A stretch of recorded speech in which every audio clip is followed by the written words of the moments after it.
হুগলি জেলা কবিতা একাডেমি 23তম বর্ষ বাৎসরিক অনুষ্ঠান ও বাংলা কবিতা উৎসব পশ্চিমবঙ্গের হুগলি জেলার কোন্নগর কল্পতরু হলে ৩রা আগস্ট ২০২৫ রবিবার হুগলি জেলা কবিতা একাডেমির পরিকল্পনা ও পরিচালনায় বিশিষ্ট গুণীজন ও সুধীজনদের উজ্জ্বল উপস্থিতিতে কবিতা, আবৃত্তি এছাড়াও আরও বিভিন্ন ধরনের সাংস্কৃতিক সামাজিক মনোজ্ঞ অনুষ্ঠানের মধ্যে দিয়ে সারাদিনব্যাপী খুব সুন্দরভাবে অনুষ্ঠিত হয়ে গেল বাংলা কবিতা উৎসব।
আমরা এখন বরণ করে নিচ্ছি হুগলি জেলা কবিতা একাডেমির মাননীয় সম্পাদক, কবি, প্রাবন্ধিক প্রশান্ত মানিক মহাশয়কে, যিনি দীর্ঘদিন ধরে এই একাডেমিকে তার প্রতিভা, শ্রম সমস্ত কিছুকে উজাড় করে দিয়ে আজকে 23তম বর্ষে পৌঁছে দিয়েছেন।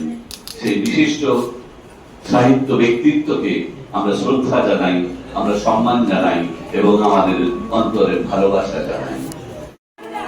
পরিচালন কমিটির আশ্রম তৈরি করেছেন, সেখানে প্রায় 100 অনাথ শিশু তারা পড়াশোনা করেন, তাদের খাবার, তাদের পোশাক সবকিছুই যোগায় এই শ্রাবণী। এবং শ্রাবণীকে আমরা তারিয়া হাজরা স্মৃতি সম্মানে সম্মানিত করছি।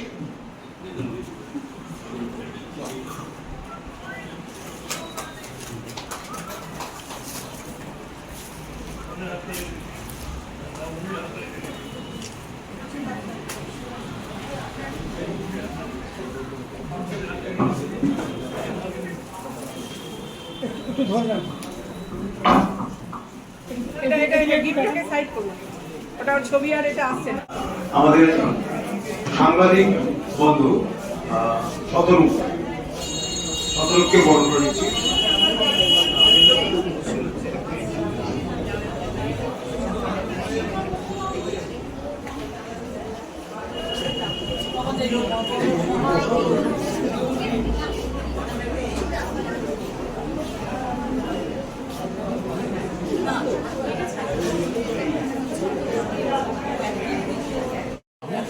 মহিম চক্রবর্তীর বই প্রকাশ করা হলো। প্রকাশ করলেন সংস্থার সভাপতি সম্মাননীয় অভিজিৎ সেনকুমার। জোরসে করতালি দিন। ধন্যবাদ।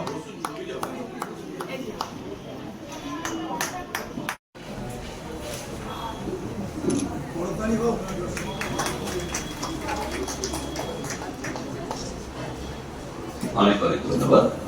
নমস্কার, সকলকে জানাই আমার প্রণাম, শুভেচ্ছা, ভালোবাসা। কবিতা, এই হুগলি জেলা কবিতা একাডেমিতে আমি বহুদিন যুক্ত আছি। প্রশান্ত দার আহ্বানে নিয়ম করে আসি, মাঝে মাঝে আসা হয়ে ওঠে না, এবং না হলে প্রশান্ত দা পরের দিন ফোন করে বলেন, এবার কিন্তু তুমি আসোনি। তোমাকে আমি আরো 3টি প্রশ্ন করব। বলো তো, মানুষের কোন কষ্ট মুখের ভাষায় ব্যক্ত করা যায় না, কিংবা বলতে গেলেও কেউ বুঝবে না? মুহূর্ত মাত্র চিন্তা না করে যুধিষ্ঠির তৎক্ষণাৎ বললেন, কোন কবি যখন ভাব প্রকাশের জন্য প্রকৃত ভাষা খুঁজে পায় না, তখন তার যে কষ্ট তা দ্বিতীয় কোনো ব্যক্তির পক্ষে সহমর্মী হওয়া সম্ভব নয়। ধর্মলোক হৃষ্ট হয়ে বললেন, বেশ, এবার বলো, মানুষের জীবনে এমন কোন মুহূর্ত আছে যা রমণ সুখের চেয়েও বেশি তৃপ্তি দিতে পারে? এবারেও নির্দ্বিধায় যুধিষ্ঠির তৎক্ষণাৎ বললেন, কোন শিল্পীর সৃষ্টিতে শেষ তুলির টান দেওয়ার মুহূর্তটি, তার সঙ্গে অন্য কোন সুখেরই তুলনা চলে না। ধর্মলোক পুনরুক্তি বললেন, এবার শেষ প্রশ্ন, বলতো, কখন ধর্মকে মনে হয় অধর্ম? নতনেত্রে একটুক্ষণ চুপ করে থেকে কম্পিত কণ্ঠে যুধিষ্ঠির উত্তর দিলেন, যখন ধর্ম আসেন বকের ছদ্মবেশে, যখন যখন মৃত্যু দিয়ে পরীক্ষা করা হয় মানুষকে। শোনালাম সুনীল গঙ্গোপাধ্যায়ের কবিতা 3টি প্রশ্ন। প্রাণের ঠাকুর, তুমি আছো আমাদের প্রতিটি অণু পরমাণুতে, ছড়িয়ে রয়েছো গোপাই খোয়াই থেকে যাত্রা করে সিঙ্গাল রাইন কিংবা কিনেটের উপত্যকার প্রতিটি স্রোতে। শেষের কবিতা এখন যে প্রতিদিন মেট্রোতে। আমরা যারা অজ্ঞতায় কবির সাথে অন্য কবির কবিতার লড়াইয়ে যাই, অহেতুক অকারণ হিংসায় তোমার মূর্তি ভাঙি, এই অস্থির সময়ে তারাও তোমার গানেই খুঁজে পাবে অপার শান্তি আর নিশ্চিন্ত আশ্রয়। জালিয়ানওয়ালাবাগ এখন প্রতিদিন এই শহরে ওই শহরে, সারা বিশ্বটাই আজ জালিয়ানওয়ালাবাগ। তবু চোখে পড়ে না কাউকে নাইট ত্যাগ করতে। তাই মনে প্রাণে আমরা সবাই আবার চাইছি, ঠাকুর ও আমার প্রাণের ঠাকুর, তোমার বড় প্রয়োজন। আর একবার না হয় এসে লিখলে আমার প্রাণের পরে চলে গেল কে বসন্তেরও বাতাসটুকুর মতো। ধন্যবাদ সকলকে। বৈশাখের সৃষ্টি বৃষ্টি, ভরে উঠুক বৈশাখের আনন্দের সৃষ্টি বৃষ্টি। বৈশাখের ঝড় বৃষ্টির তাণ্ডব চাই ধরিত্রীর বুকে। আজ ধরিত্রীকে গ্রাস করেছে করাল ছায়া। রোজ বিধাতা পুরুষে রোদের বিষে ঝলসে যায়, ক্লান্তি লাগে চোখে মুখে। হঠাৎ করে কালো মেঘ হয়ে বৃষ্টি জোরে যদি ঝরুন, বৃষ্টি হলে বাজবে জীবন, বর্ষাকালটা আসলে পরে। তবে ভবে ভগবানটা আসবে ঘরে, মেসেজটা করলে পরে। বৃষ্টি আসবে আকাশ ভরে, উষ্ণ বাতাস হারাচ্ছে সব বর্ষা, এলে ফিরবে সব সবুজ জীবন। চাই বৈশাখের বৃষ্টির মেঘ থেকেই চলুক আনন্দ ধারা। বৃষ্টি তুমি কতদূর চলে এসো ধরিত্রীর কোলে। বৃষ্টি তোমার জন্য বসে আছি আগ্রহের সাথে। আনন্দ ধারায় বৃষ্টি দেবতার দুধ হয়ে ফিরুক কামিনায়, তৃপ্তি হবে ধরিত্রীর কুল। সৃষ্টির উল্লাসে নব নব প্রাণের বীজ ঘটুক। বৈশাখের নতুন আশার সৃষ্টি, বৈশাখের বৃষ্টিতে আমরা সবাই স্বাগত জানাই। নমস্কার। কবি, লেখক, সাহিত্যিক, সুধীজন, গুণীজন সকলকে আন্তরিক শুভেচ্ছা ও অভিনন্দন জানাচ্ছি। আমি মীরা সামন্ত, একজন লাইব্রেরিয়ান, বলাইচক রাজা রামমোহন বিদ্যাপীঠ, খানাকুল থেকে এসেছি। ধন্যবাদ জানাই আমার মাস্টার মশাই সম্মানীয় প্রশান্ত মানিক মহাশয়কে, এবং কৃতজ্ঞতা জানাই যে উনি আমাকে এই কবিতা একাডেমিতে যোগ করেছেন। আর আমি যেহেতু একজন লাইব্রেরিয়ান, তাই সমাদর করি, শ্রদ্ধা সম্মান জানাই সকল কবি, লেখক, সাহিত্যিকদের যাদের কলমের খোঁজায় সমাজ বদলে যেতে পারে, মানুষকে বদলে দিতে পারে। আমি একটি ছোট্ট কবিতা পাঠ করে শোনাচ্ছি। একগুচ্ছ চাবি। উত্তরাধিকার সূত্রে পেয়েছি শুধু একগুচ্ছ চাবি। ছোট বড়, মোটা বেঁটে, নানান রকমের নানান ধরনের চাবি। মা বললেন যত্ন করে তুলে রেখে দে। তারপর যখন বয়স বাড়ল, জীবন এবং জীবিকার সন্ধানে পথে নামতে হলো। পকেটে সম্বল সেই একগুচ্ছ চাবি। ছোট বড়, মোটা বেঁটে, নানান রকমের নানান ধরনের চাবি। কিন্তু যেখানে যাই সামনে দেখি প্রকাণ্ড এক দরজা, আর তাতে ঝুলছে প্রকাণ্ড এক তালা।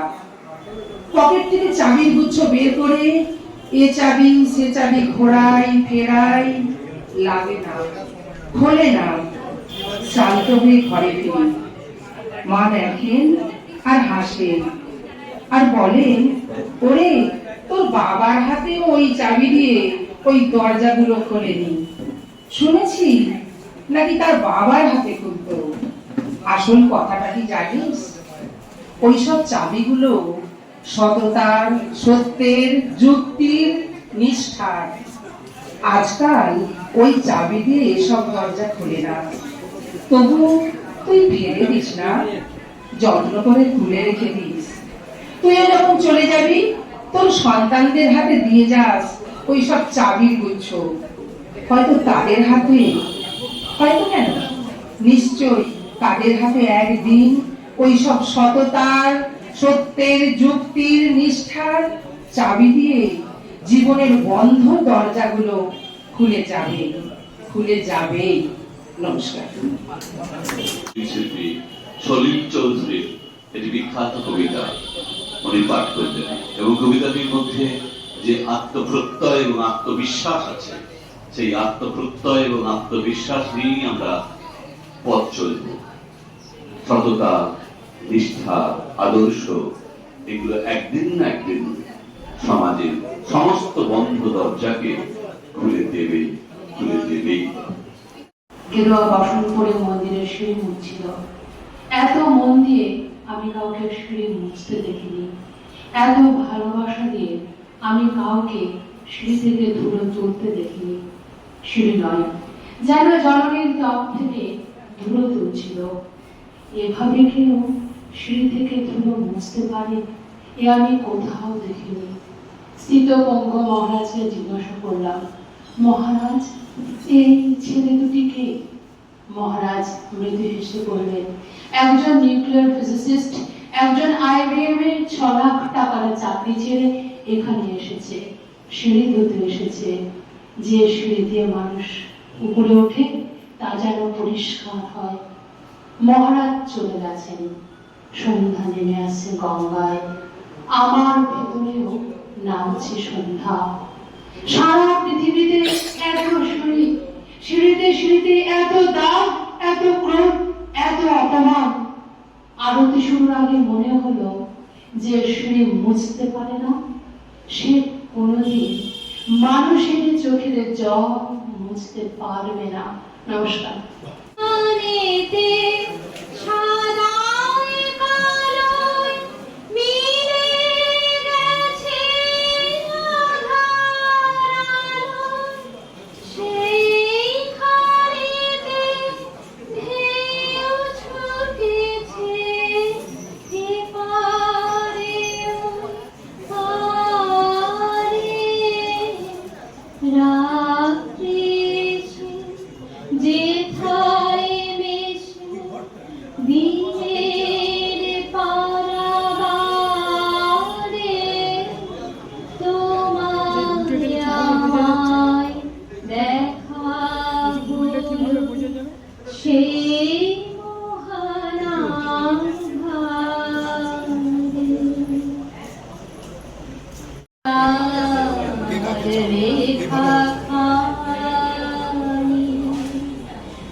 আজকের দিনে আপনাদের সবার হৃদয়ের মধ্যে থেকে তার এই আনন্দ মুহূর্তটা নিশ্চয়ই সে উপভোগ করছে। সবাই ভালো থাকবে। আজও লিখতে পারিনি কোনো কাল জয়ী লেখা। শুধু আমি বলি না, প্রতিদিন বলি না, আমি কোনো অসত্য অন্যায় করব না। আমরা সবাই বলি না নিজ দোষ ধরব, কেবল পরদোষ ধরব না। নমস্কার। আজ সারাদিন ব্যাপী অনুষ্ঠিত হয়ে গেল হুগলি জেলা কবিতা একাডেমির অনুষ্ঠান। এই অনুষ্ঠান সম্পর্কে জেনে নেব, কি বলবেন? এই অনুষ্ঠান আজ সকাল থেকেই 10টা থেকেই শুরু হওয়ার কথা ছিল, কিন্তু হয়েছে একটু দেরি করে। যাই হোক, অনেক প্রতিকূলতার মধ্যে দিয়ে যারা খানাকুল থেকে এসেছেন তারা এসেছেন। আর আমি মূলত আবৃত্তি শিল্পী সবিতা বর্মন। আমাকে আমন্ত্রণ জানিয়েছেন প্রশান্ত মানিক দাদা এই হুগলি জেলা কবিতা একাডেমিতে। এসে তো আমার ভীষণ ভালো লেগেছে। অনেক কবিদের কবিতা শোনা হয়েছে, তাদের স্বরচিত কবিতা। মানিক দাদার তো তুলনা নেই, উনি আগে হেডমাস্টার মশাই ছিলেন। আমার সাথে আমার সতীর্থ, আমার বন্ধু ছন্দা রায়ও আছেন। মোট কথা আমার খুব ভালোই লেগেছে। দুপুরে লাঞ্চের ব্যবস্থাও আছে, সকালে টিফিনের ব্যবস্থাও ছিল। সব মিলিয়ে এখনও চলছে অনুষ্ঠান, এখনও কবিদের কবিতা চলছে, আলোচনা হবে, কবিতা সম্পর্কে আলোচনা, বিভিন্ন কার্যক্রম সম্পর্কে আলোচনা হবে এখনও। মোটমাট ভালোই লেগেছে, আমার তো খুব ভালো লেগেছে। আপনাকে অনেক অনেক ধন্যবাদ। আপনি সর্বদা ভালো থাকুন এবং আনন্দের সহিত থাকুন। ধন্যবাদ। আমরা জেনে নেব আজকের এই অনুষ্ঠান সম্পর্কে, কি বলবেন? নমস্কার প্রথমেই সবাইকে। আজকে একটা বৃষ্টিমুখর দিন। সেই বৃষ্টিমুখর দিনে আমরা কলকাতা থেকে এসেছি এখানে হুগলি জেলা কবিতা একাডেমির অনুষ্ঠিত এই অনুষ্ঠানে। তো এইটাই বলবো যে আসলে সাহিত্য সংস্কৃতির চর্চা মানে এইভাবেই হওয়া উচিত। রোদ, ঝড়, জল, বৃষ্টি এগুলোকে অগ্রাহ্য করে আমরা এভাবে আসি, এবং আমরা যেটা আসি সেটা ভালোবেসেই আসি। এবং যারা এখানে ওপরে আছেন, আমি এখন ওখানে অনুষ্ঠান শুনছিলাম, আমাদের কিছু ফর্মালিটিস ছিল, নামসই, সেগুলো করে আমরা অনুষ্ঠান শুনছিলাম। অনেক বিদগ্ধ মানুষজন ওখানে আছেন। এবার ওখানে এসে আমার খুব ভালো লাগে, কারণ তাদের থেকে অনেক শিখি, আমরা অনেক সমৃদ্ধ হই। আরও একটা কারণ, সেটা হচ্ছে এই যে আমি যে চ্যানেলটিতে কথা বলছি, নিউজ 24 মিডিয়া, এও কিন্তু খুব ভালো কাজ করছে আমাদের শতরূপ। তো ও বিভিন্ন জায়গায় ছুটে যায়, এরকম যে সমস্ত জায়গাতে এরকম সংস্কৃতিময় অনুষ্ঠানগুলো ঘটে, সাহিত্য চর্চা হয়। আমি দেখেছি রোদ, ঝড়, বৃষ্টি ও কিছু মানে না। আরামবাগে গিয়েও দেখেছি ও গেছে, বা আমাদের কলকাতার অবনীন্দ্র হলেও ও পৌঁছে যায়। তো আমার খুব ভালো লাগছে। আজকের অনুষ্ঠান নিয়ে এক কথাই বলবো যে আমার ছুটির দিন, আমি এই দিনটা বাড়িতে জেনারেলি রেস্ট করি। আমার খুব ভালো লাগছে এখানে আসতে পেরে, এবং অনুষ্ঠানটাও খুব ভালো হচ্ছে। আর আপনার লেখা যে বই বেরিয়েছে এই সম্পর্কে কি বলবেন? আমার লেখা যে বই বেরিয়েছে এই সম্পর্কে আমি নিজে আর কি বলবো। প্রথম কথা হচ্ছে, আমার প্রথম যে বই ব্ল্যাক টি, সেটি 2023-এর এন্ডে বেরিয়েছিল বইমেলাতে। তো ওইবার বইমেলায় এগিয়ে গেছিলো, তো ফলে 2023-এর শেষে বেরিয়েছিল বইটি। তো বইটি ভালো সাড়া তুলেছে, সাড়া ফেলেছে বইটা, আমি বলবো। এবং আমার 200 কপি বই তৈরি করা হয়েছিল। আমার স্টকে আর তেমন কোনো বই নেই এ পর্যন্ত। আমাকে ওই বইটা আবার রিপ্রিন্ট করার কথা ভাবতে হবে। খুব সামান্য কিছু আমার স্টকে আছে। আমার প্রথম বই ব্ল্যাক টির অনেক ভুল ত্রুটি থাকতেই পারে, তবু যে আমার পাঠক কুল আমার ওই বইটিকে এত সম্মান দিয়েছে, এত ভালোবাসা দিয়েছে, তার জন্য সমস্ত পাঠককে আমার তরফ থেকে অনেক ধন্যবাদ আর ভালোবাসা। আমার দ্বিতীয় যে বইটি কবিতার, নারী ও সবুজ চেতনা, সেটি সাহিত্য জগৎ প্রকাশনী, আমরা জানি 50 বছরের পুরনো একটি প্রতিষ্ঠান, তাদের হাত ধরে ওটি বেরিয়েছে। এবং সেখানেও আমি খুব বলতে পারি যে ওই বইটিও আমি 100 কপি করেছিলাম, আর নেই। আমি গতকালই আমার প্রকাশককে আরও 50 কপির অর্ডার দিয়ে এসেছি। আমার তৃতীয় যে কাব্যগ্রন্থ, সেটি হচ্ছে অবধারিতভাবেই ব্ল্যাক টির পরে ব্ল্যাক কফি এসেছে। তো সেই ব্ল্যাক কফি কিন্তু এই গত বইমেলায়, মানে এই বছর বইমেলায় আমার প্রকাশিত হয়েছে, 2025-এর বইমেলায়। বইটি 50 কপি শেষ, আর কয়েকটি আছে। তো আপনারা আমার কবিতা পড়ছেন, ভালোবাসা দিচ্ছেন, এর জন্য সত্যি আমি খুব আপনাদের কাছে কৃতজ্ঞ। সমস্ত পাঠককুলের কাছে আমি বলবো, আপনারা বই পড়ুন, কবিতা পড়ার অভ্যেস করুন। তবে আমার কাছে বইমেলাতে একটা ফিডব্যাক এসেছিল যে ম্যাডাম আপনারা এত বেশি করে কবিতা দিয়ে বই করেন কেন? একটা স্কুল স্টুডেন্ট বলেছিল আমাকে। আমাদের স্টলে প্রখ্যাত অভিনেত্রী প্রিয়াঙ্কা সরকার এসেছিলেন, প্রখ্যাত রিপোর্টার ঋতব্রত ভট্টাচার্য একাধিক দিন আমাদের স্টলে এসেছিলেন। আমার সঙ্গে তার ভিডিও আমি অলরেডি আমার সোশ্যাল মিডিয়া অনুরাধা অনুতে প্রকাশ করেছি। এবার বলবো সেই বন্ধু এবং সেই বোনদের কথা, ভাই বোনদের কথা মনে করে যারা আমাকে বলেছিল একটু অল্প কবিতা করে একটা বই করো না গো ম্যাম, তাদের জন্য আমি এই বইটা এনেছি। আমার 4র্থ কাব্যগ্রন্থ এবং আমার 6ষ্ঠ বই। এটা হচ্ছে জীবনের ক্যানভাস।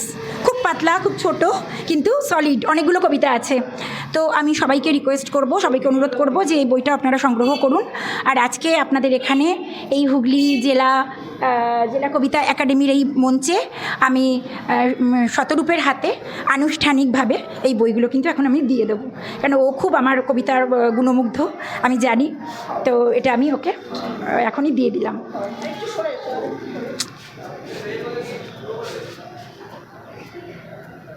বইগুলো পড়ার অনুরোধ রইল।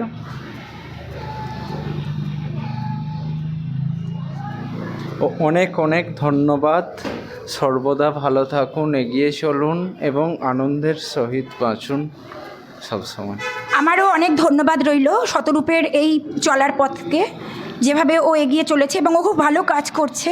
অ্যাকচুয়ালি এখন তো ইউটিউবার ঘরে ঘরে, কিন্তু কাজের মধ্যে নিষ্ঠা, ডেডিকেশন সেটা সবার থাকে না। আমি অনেক ইউটিউবারকে দেখেছি যে অনুষ্ঠানে টাইম পাস করতে যায়, কিন্তু শতরূপ সেটা করে না। ও যে কাজগুলো করে খুব সলিড কাজ করে বলে আমি দেখেছি। উনি সুনীল চক্রবর্তী, শ্রদ্ধেয় সুনীল চক্রবর্তীর অনুষ্ঠানও কভার করে এবং সেখানে ওগুলো প্রকাশ করে।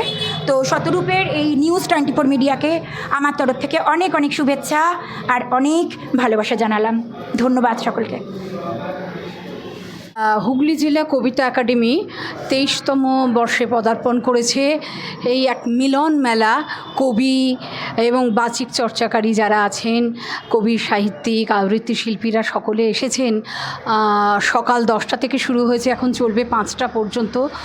এত দীর্ঘ সময়ের এই যে বাংলা ভাষা নিয়ে যে একটা চর্চা, যেটা হুগলি জেলা কবিতা একাডেমি দীর্ঘদিন ধরে করে আসছে এবং যার সম্পাদক আমাদের সকলের শ্রদ্ধেয় প্রশান্ত মানিক মহাশয়, ওনার অক্লান্ত পরিশ্রমে এই হুগলি জেলা কবিতা একাডেমি দাঁড়িয়ে আছে। তো আমরা যারা আজকে আসতে পেরেছি সত্যি খুব একটা আনন্দের দিন, ভালো লাগার দিন। সকাল থেকে নানান কবিতা শুনছি, আবৃত্তি শুনছি। আর আপনারাও অবশ্যই আসুন, এখানে যোগদান করুন। যারা আমরা বাংলা নিয়ে এখনও বাংলাকে শেষ হতে দিইনি, বাংলা নিয়ে কাজ করছি, বাংলাকে ভালোবাসি, তাদের জন্য আমন্ত্রণ রইল এই হুগলি জেলা কবিতা একাডেমির পক্ষ থেকে। নমস্কার, আমি নিউজ 24 মিডিয়া থেকে বলছি। আমি সবিতা বর্মন। আজ আমরা এখানে পৌঁছে গেছি কোন্নগর কল্পতরু লজে হুগলি জেলা কবিতা একাডেমির 23তম বর্ষর পূর্তি উপলক্ষে। আর আমাদের সামনে এখন পেয়ে গেছি উত্তম দত্ত দাদাকে। কিছু বলুন আপনি। বলার কথা এই যে হুগলি জেলা কবিতা একাডেমি আজকে 23তম বর্ষে পদার্পণ করেছে। 23 বছর ধরে বাংলা ভাষায় কবিতা চর্চা, তার সঙ্গে নিবিড়ভাবে যুক্ত যে সমস্ত কবি আছেন, বাচিক শিল্পী আছেন, যারা সাহিত্যিক আছেন, তাদেরকে একত্রিত করে এই একত্রিত করার কাজ, এই কাজটি এই সংস্থার যিনি শ্রদ্ধেয় সম্পাদক প্রশান্ত মানিক মহাশয় এত সুচারুরূপে সম্পন্ন করে চলেছেন। এই দায়বোধ, একটা সামাজিক দায়বোধ থেকে উনি এই কাজটা করছেন। আর আমরা যারা প্রতি বছর এখানে আসি, দেখি যে বিভিন্ন প্রত্যন্ত গ্রাম থেকে, ধরুন সুন্দরবন থেকে আসছেন, মালদা থেকে আসছেন, বিভিন্ন কবি সাহিত্যিকরা আসছেন এবং তাদের কবিতা পড়ছেন, তাদের মত আমরা শুনছি। কবিতার যে দৃষ্টিভঙ্গি, কবিতার যে পথ, কবিতা, বাংলা কবিতা যেভাবে বাঁক নিচ্ছে, যে কবিতার জন্ম হয়েছিল চর্যাপদে, সেই কবিতা আজকে এই 1925 সালে এসে তার যে রূপরেখা, তার যে গতিপথ, এইটা খুব ভালো লাগছে। আর সবার সঙ্গে এটাকে আমরা একটা মিলন মেলা বলতে পারি। হ্যাঁ, অনেক কবি এখানে আসছেন, বাচিক শিল্পী আসছেন, সংগঠকরা তো আছেনই। প্রশান্তবাবু খানাকুলের প্রত্যন্ত গ্রামের মানুষ, তা তিনি বিভিন্ন জায়গায়, যেমন এবছর এই কোন্নগর কল্পতরু লজে এই অনুষ্ঠানটি হচ্ছে, প্রতি বছর বিভিন্ন জায়গাকে বেছে নেন, বেছে নিয়ে এই অনুষ্ঠান পরিচালনা করেন। বাংলা কবিতার স্বার্থে, বাংলা কবিতাকে বাঁচিয়ে রাখার জন্য, বাংলা কবিতার অগ্রগতির জন্য প্রশান্তবাবুর এই যে প্রয়াস, তাকে আমরা কুর্নিশ জানাই, সাধুবাদ জানাই। আর আমরা যারা এখানে এসে উপস্থিত হয়েছি, একত্রিত হয়েছি, ওনার সঙ্গে আছি, পরবর্তী সময় ওনার সঙ্গে থাকব। বাংলা কবিতা বেঁচে থাকুক, বাংলা ভাষা বেঁচে থাকুক, বাংলা সাহিত্য বেঁচে থাকুক। আমরা রবীন্দ্রনাথের দেশের মানুষ, আমরা শরৎচন্দ্রের দেশের মানুষ, যেখানে রবীন্দ্রনাথ আছেন, শরৎচন্দ্র রয়েছেন, আর অগণিত আধুনিক কবি বাংলা সাহিত্যকে উর্বর করেছেন। নজরুল আছেন, সুকান্ত আছেন, অচিন্ত্য সেনগুপ্ত আছেন, বুদ্ধদেব বসু আছেন। তাঁদের যে উত্তরসূরি কবি শ্রীজাত বন্দ্যোপাধ্যায়, জয় গোস্বামী, সকলেই তো আছেন। এইভাবে আমরা তাঁদের উত্তরসূরি হিসেবে নিজেদেরকে তুলে ধরার চেষ্টা করছি মাত্র। জানি না কতটা কবিতা হয়ে উঠছে, পরবর্তী প্রজন্ম বা যারা বিদগ্ধজন আছেন তারা বিচার করবেন। তবে এটা আমাদের আন্তরিক প্রয়াস, আন্তরিক চেষ্টা। অনেক ধন্যবাদ দাদা, চেষ্টা আমাদের চলতেই থাকবে। আমরাও বাংলা কবিতার মধ্যে দিয়ে এগিয়ে যেতে থাকব, আগামী প্রজন্মকে আমরা এই পথটাই দেখাতে থাকব। আপনার পরিচয়টা যদি একটু দেন। আমার পরিচয়, আমি উত্তম কুমার দত্ত, বিশিষ্ট বাচিক শিল্পী, কবি এবং অবসরপ্রাপ্ত শিক্ষক। অনেক ধন্যবাদ, সকলকে অনেক ধন্যবাদ।